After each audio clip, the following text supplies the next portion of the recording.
Tout d'abord, comme vous l'aurez constaté, pour la deuxième fois, il y a du bruit de la vie. Donc, derrière, derrière mes propos. Mais bon, la circulation des voies. Mais comment dire, je le conçois parfaitement bien, puisque le cinéaste Jean-Luc Godard, qui est un génie du cinéma, a parfaitement intégré le bruit dans ses films même, même dans ses fictions, puisqu'il dit si bien qu'en fait le bruit fait partie de la vie et qu'il ne comprenait pas pourquoi il y avait un silence artificiel dans le cinéma qu'on voit, dans le cinéma hollywoodien. Voilà, d'une certaine manière. Ceci dit, j'ai décidé d'intervenir aujourd'hui, nous sommes le 1er novembre, donc l'anniversaire du 1er novembre 54. J'ai décidé d'intervenir en parlant d'un de mes repères particuliers et qui est lui aussi un génie qui a affronté cette terre, à savoir Ketbi Yassine. Pourquoi Ketbi Yassine? Pour plusieurs raisons. Pour plusieurs raisons qui ont en relation avec, d'une certaine manière, avec la révolution algérienne.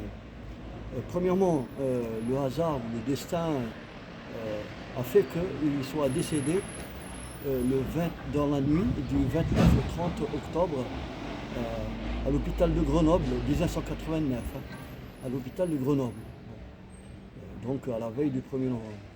Ensuite, dans sa vie, il y a le destin de la période coloniale et de la révolution algérienne, puisque Ketbi Yassine a participé à son corps défendant aux manifestations du 8 mai 1945. Ketbi Yassine, qui est originaire de la région de Sédata, mais par la suite, suivant ses parents, est parti habiter à côté de Sétif. Et il était élève au collège Albertini à l'époque, et quand il y a eu la manifestation soudaine du 8 mai 1945, il s'est retrouvé dans la rue au milieu des manifestants. Et donc, il a vu des morts déjà, enfant.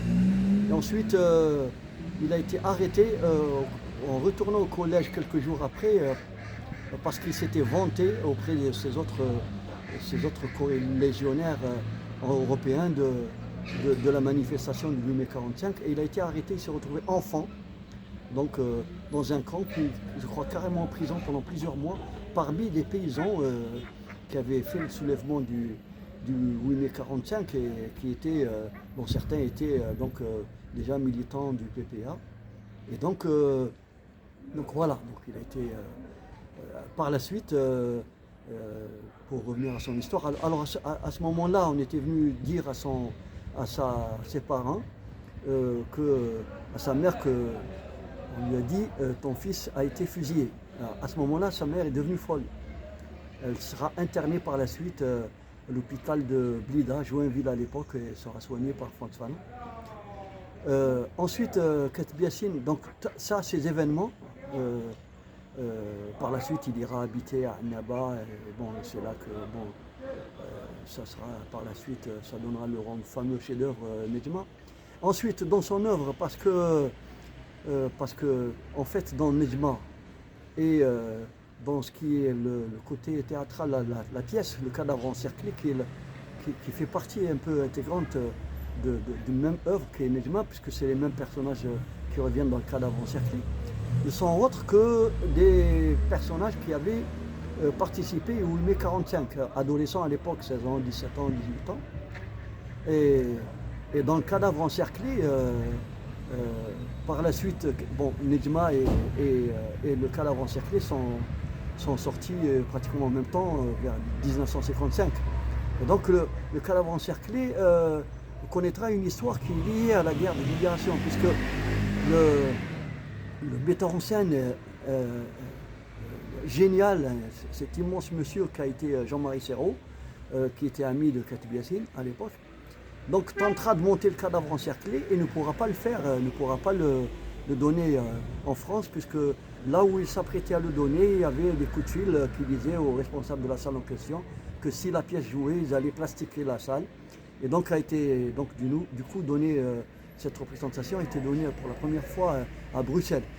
Elle sera par la suite donnée à Tunis où se trouvait une des directions de la LN, donc joué par des étudiants algériens à Tunis et je crois que c'est là que d'ailleurs Mohamed Zinet, le fameux Mohamed Zinet dont vous entendez certainement parler, puisqu'il sera lui-même comédien génial et qui sera lui-même qui jouera dans deux films importants que sont Dupont-la-Joie d'Yves Boissier, je crois, et puis dans Tahia et Didou, qui a été tourné que lui-même réalisera durant le premier festival panafricain. Alors, donc Kate Biassine, donc le cadavre encerclé connaîtra cette histoire ce destin pendant la guerre d'Algérie. Donc il ne sera d'ailleurs diffusé que quasi clandestinement en France, dans une salle en France, et le public qui avait été invité, qui était venu, c'était un public d'intellectuels engagés, français, sur invitation, quoi. Donc c'est un peu les intellectuels qui rédigeront et diffuseront le fameux manifeste des 121.